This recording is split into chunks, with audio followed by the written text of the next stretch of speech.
My name is Anne. At 26 years old, I got married 6 months ago to John, who is 30 and works as an office worker. The story I'm about to share began when John unilaterally decided to have his younger sister Molly move into our brand new house. This house, worth $45,000, was built for us as newlyweds. Ever since our engagement, John and I have been discussing the layout and choosing the furniture, planning to move in immediately after the wedding. When John's belongings arrived, I was surprised by the sheer volume. I asked him, "John, will this all fit in the house?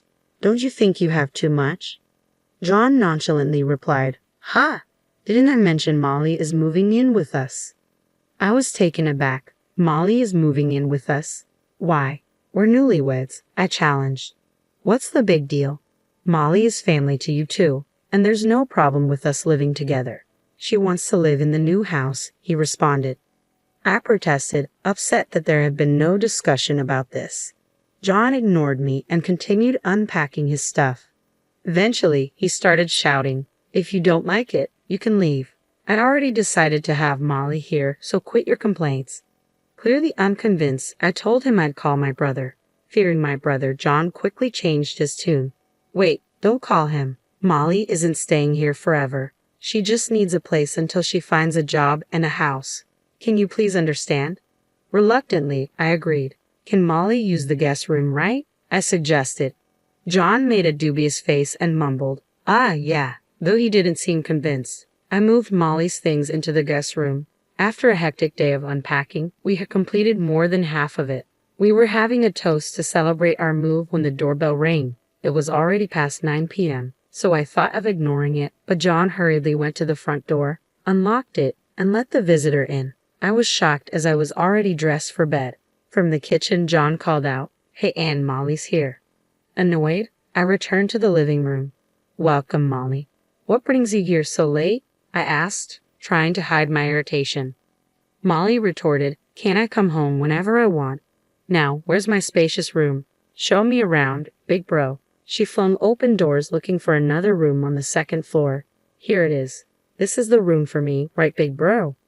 I had a bad feeling and followed her upstairs. Molly was claiming my workroom as hers. I couldn't help raising my voice.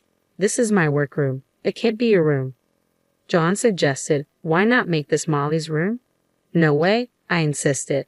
I then suggested the room next to it, intended for John's hobby workroom. He panicked. "Not that room. I've been looking forward to using it. I chose the wallpaper and everything." "No way." The only option left was the future children's room, currently being used as a guest room. Still unsatisfied, Molly snapped, "You're quite insolent, aren't you? Not listening to the head of the household. Quite cheeky for a freeloader who depends on him for meals." I lost all energy to argue back, thinking, who's the real freeloader here? While heading back to the living room, I heard Molly asking, "Hey big bro, do we have anything to eat? I'm hungry." I ignored her and continued my solo celebration of our move. They seemed to be having an argument, but I didn't care until John came over and said, "You're always going against me and drinking all high and mighty." He took the wine bottle and gulped it down, then shouted, "If you can't listen to me, get out. I'm the head of the household. Don't underestimate me." He left with Molly. Despite the late hour, I decided to call my brother and tell him about Molly. He picked up the phone on the first ring, as if he was waiting for it. However, I could tell from his voice that he was angry. "Are you mad, bro? Were you sleeping?" "I'm sorry," I said. It turned out I called him in the middle of an argument with his wife. "What's up? Did the move go smoothly?" he asked, sounding frustrated. I couldn't help but ask, "Don't you have to talk to your wife? Is it okay to leave her like this?" John replied tiredly, "It's over for us."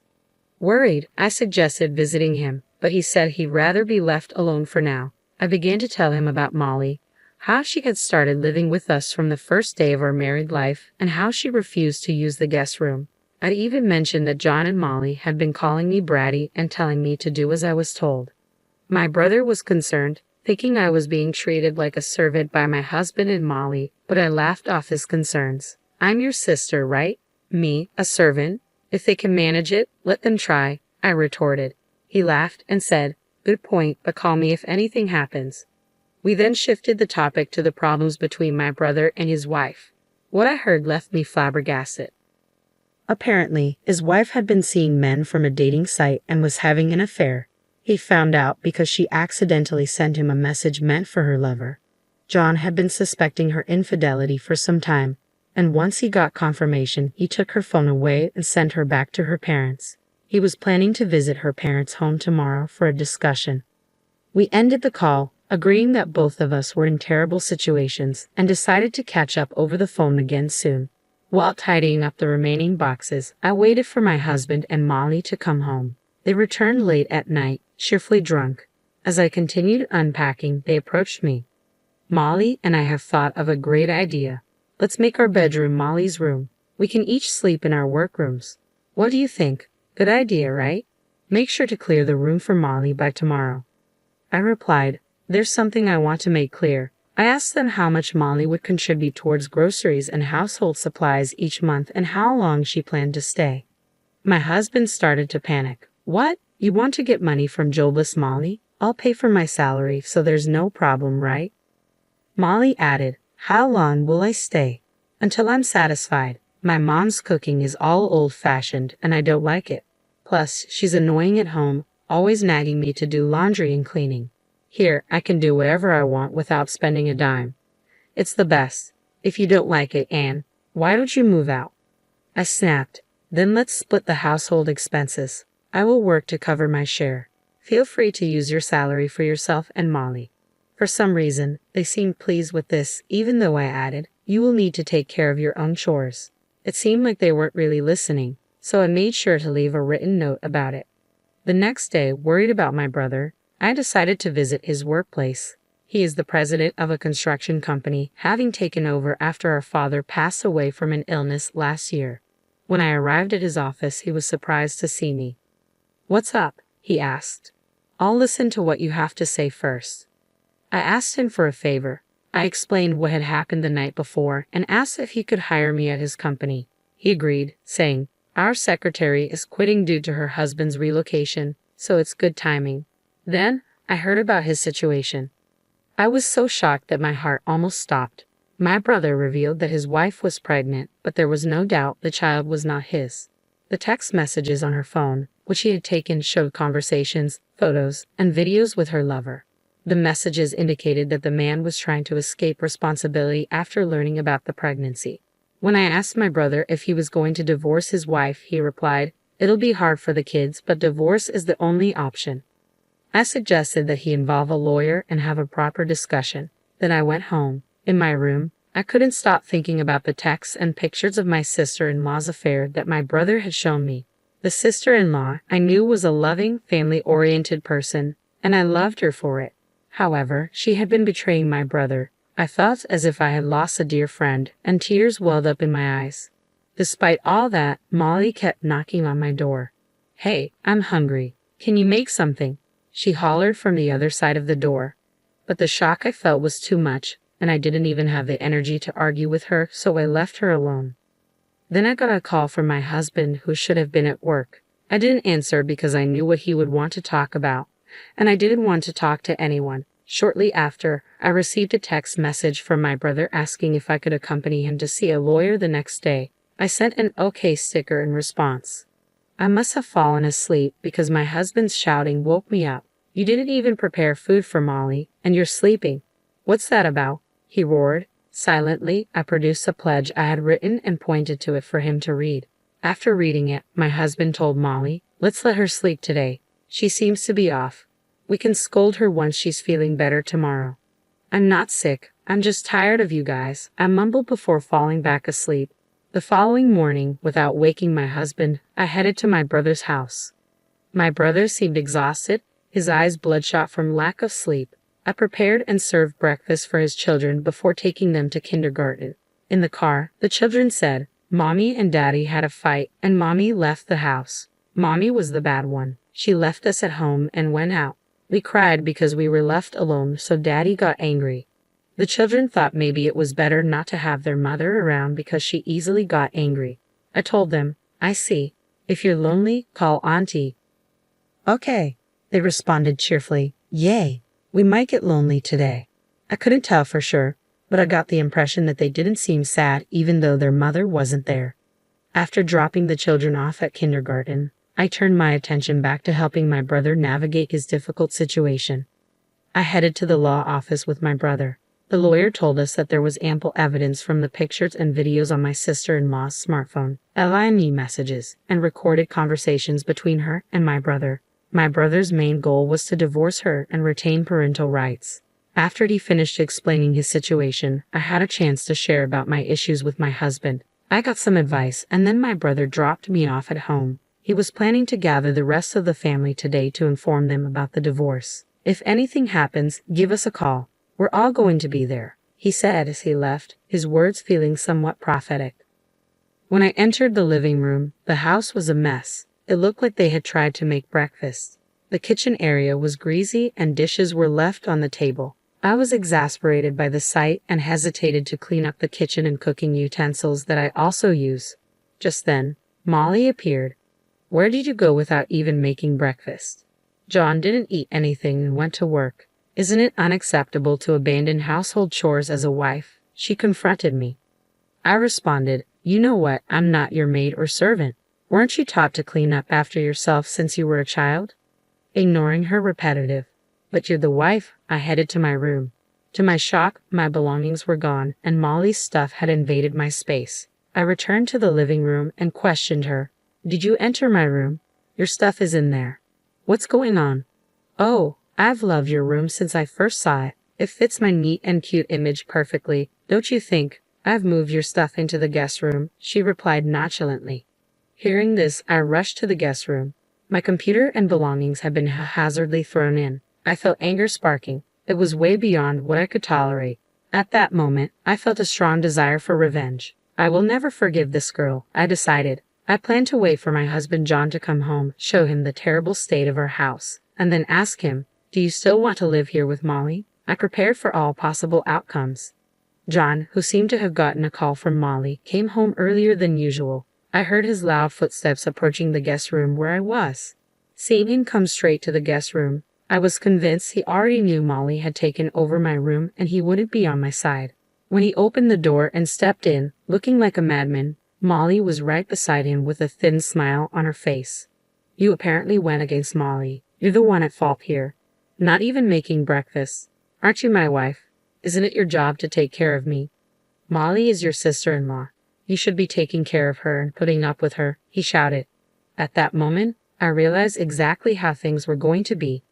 I felt every shred of love I had for my husband disappear. He hadn't said one word to defend me, no mention of Molly being in the wrong, asking her to leave, having her do household chores, or giving me my room back. I told him, "If you're going to let Molly live here, I'm going to invite my brother over.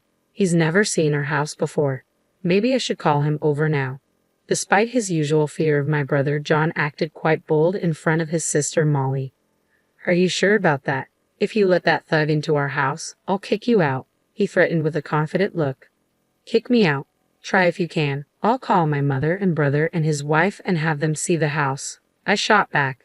Thinking I would beg and cry at his threat of kicking me out, he retorted, "Do not dare call your family. If you don't like it, then leave." Molly chimed in, "This is my castle with John, you know. You have no right to call anyone here. Even if your family comes, we'll just kick them out." In response, I picked up my phone and said, "I'll call my brother then. Maybe we should live together without you and your family. We can invite our friends over and party without worrying about anything." As Molly said this, she and John seemed excited about the prospect of me leaving, with John adding, "That sounds fun. Maybe we should just get divorced already." Increasingly irritated, I decided to call my family over right then and there, while John and Molly were still high-spirited. They were overjoyed, thinking about the freedom they'd have without me and filled with thoughts of kicking me out. "All right, but you'll regret this. I'm calling my family now," I said. I called my brother and told my family to come as soon as they could. My brother responded, "We've been waiting for this. We're on our way." I figured he must have sensed that I would call him, and I was moved by his foresight. My family arrived within about 30 minutes. Molly, who had threatened to kick out my family when they first arrived, turned pale upon seeing my brother. "Oh, Molly," he said sternly. "I thought you were going to kick out my family when they arrived," I said to Molly, who could only shake her head in response. Seeing her fear, John also shrunk back, no longer as bold without his allies' support. My brother had been practicing judo since he was a kid. Until he injured his knee in college, he had been a regular at national competitions. Standing over 6 feet tall with a buzz cut, he was an intimidating figure. He now coached at a local boys' club. My younger brother, also a judo practitioner, looked just like him. Molly seemed to have forgotten meeting them at the wedding ceremony, despite their memorable appearances. "Who's getting kicked out?" My elder brother laughed. "Isn't it you guys who are leaving?" Gathering her courage, Molly retorted, "Yeah, my brother is divorcing his useless wife. Now, please leave." "What? You guys are the ones leaving, aren't you?" "This is Anne's house, built with her share of her father's inheritance in Anne's name," my younger brother retorted. My mother, tidying up in the kitchen, remarked, "Oh dear, what a mess." She then called out, "Don't drag out the conversation. Get to the point already." The brothers obediently replied, "Okay," and turned to me, instructing, "There's another person coming. Let them in when they arrive," while gesturing for John and Molly to sit down. "We have 2 matters to discuss today. The first is that we need you to leave," my elder brother told my husband and Molly. When Molly asked, "Brother, is it true that this is Anne's house?" John hesitated. "Well, I was talking to the contractors about the interior and stuff, so I thought it was my house. But maybe it's not. But I'm the head of the household, right?" He had assumed it was his house simply because he considered himself the head of the household without thinking about where the money came from. "You know that being the head of the household and being the owner of the house are 2 different things, right?" my brother responded. John fell silent, but Molly retorted, "I won't leave. Do you know about residency rights? I have the right, so I won't leave. If you don't want us here, you leave," glaring at me. "You seem to have researched this thoroughly, but this isn't a rental property. You're not paying Anne any rent, are you? So residency rights don't apply here," my brother explained. John, trying to resist, said, "But I'm married to Anne, right? I can't leave. I won't separate." Just then, the doorbell rang. The guest my brothers had mentioned had probably arrived. When I opened the front door, my sister-in-law, my older brother's wife, stood there crying. I let her into the house. I asked my brother, "Your wife is here with your kid. What should we do with them?" My mother suggested taking the child to a room upstairs. After showing her to the room, I let my sister-in-law into the house. John was shocked when he saw her. "How did you find out where we live?" "I'll explain everything properly, so please go home for today," he said, acting suspiciously. At this point, my elder brother intervened. "Did you forget my wife's face? This is the second matter we need to discuss." Upon hearing this, the color drained from John's face. "You mean she is?" John stammered, realizing she was my brother's wife. He tried to make a run for it, but seemed paralyzed. "My wife is pregnant with your child. Did you guys do something to get pregnant?" My brother threw down copies of evidence of the affair on the table. "What's your next move?" "For me, it's divorce. Nothing less." Molly, scared of getting caught up in this mess, said, "I'll pack my things and go back to my parents' house," and tried to escape upstairs. But my younger brother promptly told her, "We've got a truck loaded with boxes. Start packing your things right now." He walked out to get the boxes. Molly asked, "Am I leaving today?" But when she saw my brother glaring at her, she seemed to give in. "My wife and John can sort this out first. Sign the divorce papers," my elder brother instructed, handing the papers and a pen to his wife. Seeing that custody was assigned to him instead of her, she hesitated. He said, "That's what the kids want. Your opinion doesn't matter." She signed the divorce papers, tears streaming down her face. "Next time, take care of the child in your belly. I won't ask you for child support. In return, don't ever show your face to my kids unless they want to see you. I won't stop them if they want to see you when they grow up." Hearing this, she apologized to my brother on her knees. I noticed the tears welling up in my brother's eyes.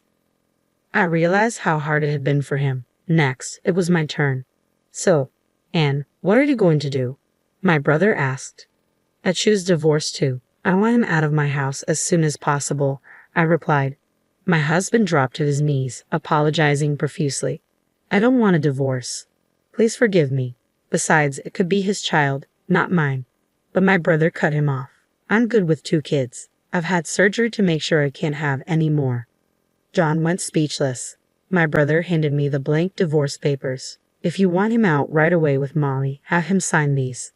I told my husband to sign, and he did, maybe giving up or wanting to escape this place with Molly. I then handed my husband 2 pledge documents prepared by my lawyer, one for John and one for Molly. They pledged to pay for the damage they caused to the house, roughly $30,000 in total, and to never enter my house again.